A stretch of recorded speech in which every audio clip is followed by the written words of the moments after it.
எனக்கு புரியுது. அதாவது 2 குழந்தைங்கள வச்சுட்டு படிக்கிறதுங்கிறது, ஒரு குழந்தைய வச்சுட்டு படிக்கிறதுங்கிறது எவ்வளோ கஷ்டங்கிறது என்னால புரிஞ்சுக்க முடியும். பட் 2 குழந்தைங்கள வச்சுக்கிட்டு, ஒரு ஹவுஸ் ஒய்ஃபா இருந்து படிக்கிறதுங்கிறது அவ்வளோ ஈஸி கிடையாது. இருந்தாலும், இதெல்லாம் நம்ப வந்து தெரிஞ்சு தான் நம்ம உள்ள வரோம். நம்ப இந்த இந்த ஃபீல்டுக்குள்ள வரும்போதே, நமக்கு 2 குழந்தைங்க இருக்காங்க. நமக்கு கிடைக்கிற டைம் ரொம்ப குறைவா தான் இருக்கும். அப்ப நம்ம என்ன பண்ண முடியும்னா, அந்த அந்த குறைவான டைம் இருக்கிறதுனால தான் நம்ம இப்ப இருந்தே படிக்க ஆரம்பிக்கிறோம். இல்ல எக்ஸாமுக்கு வந்து பார்த்தோம்னா, ஒரு 6 மாசம் முன்னாடி படிச்சாலே நம்ம சிலபஸ் ஓரளவு கவர் பண்ணிட்டு நம்ம எக்ஸாம் எழுதிடலாம். பட் நம்ம கமிட்மெண்ட் இருக்கிறதுனால தான் நம்ம இப்ப இருந்தே படிக்க ஆரம்பிக்கிறோம். ஸோ உங்களுக்கு சொல்லக்கூடிய விஷயங்கள் அதுதான்.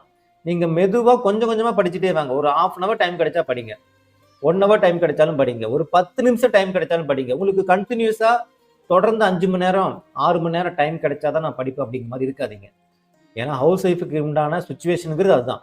கிடைக்கிற டைம நம்ம யூட்டிலைஸ் பண்ணிக்கணும். எப்பலாம் டைம் கிடைக்குதோ சிறுக சிறுக சேகரிச்சு நம்ம படிக்கணும்.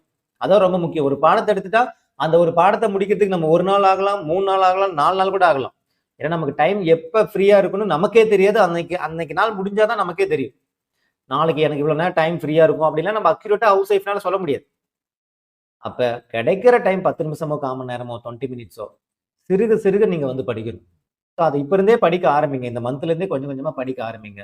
அழகா நீங்க என்ன பண்ணிடலாம்னா, நீங்க அந்த ஒரு 50% நீங்க சிலபஸ கவர் பண்ணிட்டு அடுத்தது நீங்க வந்துட்டீங்கனாலே, ஆட்டோமேட்டிக்கா உங்களுடைய ஃப்ளோ ஆஃப் ஸ்டடி வந்து இன்னும் கொஞ்சம் இன்கிரீஸ் ஆகும்.